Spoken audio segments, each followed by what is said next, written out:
Godt. Jeg sidder her med Jakob Ankjær. Jakob, gider du godt sådan kort fortælle os, hvor du kommer fra, og hvad du ellers har lavet indtil i dag? Hej, jeg hedder Jakob Ankjær. Jeg er en del af det danske svømmelandshold. Svømmer på Vallensbæk i Danmark, men træner til daglig i USA på et universitet, der hedder Auburn. Mit bedste resultat indtil videre er en bronzemedalje ved VM i 2007. Tak.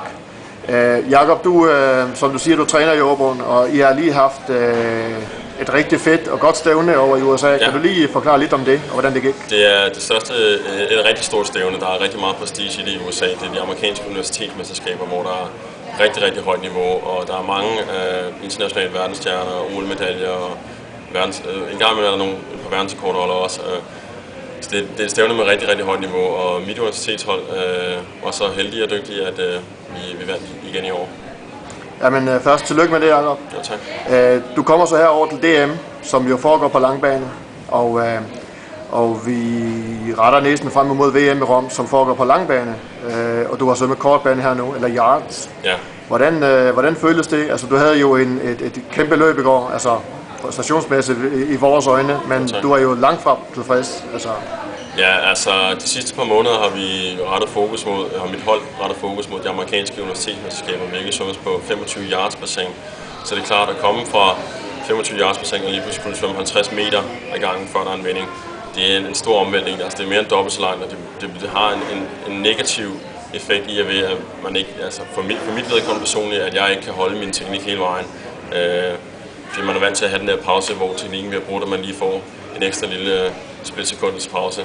Den har jeg ikke, og derfor var jeg ikke helt tilfreds i går. Selvom jeg til trods for at jeg satte Nordisk rekord og satte min nye bedste tid, så ved jeg, at hvis jeg har trænet lidt mere på langbane i de sidste par måneder, så kunne jeg svømme en del hurtigere.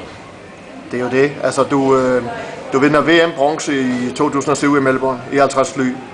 Ja. Du har forbedret den tid, hvor meget nu? En 2/10. 2/10.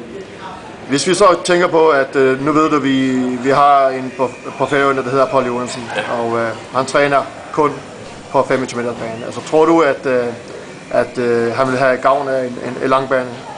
Det tror jeg absolut. Jeg synes, det er rigtig synd, at et så stort talent som Paul ikke har de samme muligheder, som mange andre af de svømmer, han konkurrerer med, har. Det er lidt, hvad skal man sige, lige meget hvor godt han træner, lige meget hvor godt han har forberedt sig.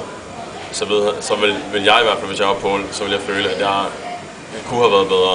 Altså lige meget hvor godt mit forløb op til VM for eksempel havde forløbet, så vil jeg føle, at lige meget hvilken tid jeg kørte, så ville jeg godt kunne have været bedre, hvis jeg havde de samme muligheder, som dem jeg ligger og konkurrerer mod. Det er absolut en afgørende faktor for mig selv. Jeg kan huske, da jeg begyndte at træne på langbane, mit niveau det rykkede sig kolossalt allerede inden for det første års tid. Det har absolut haft en rigtig stor effekt for mig.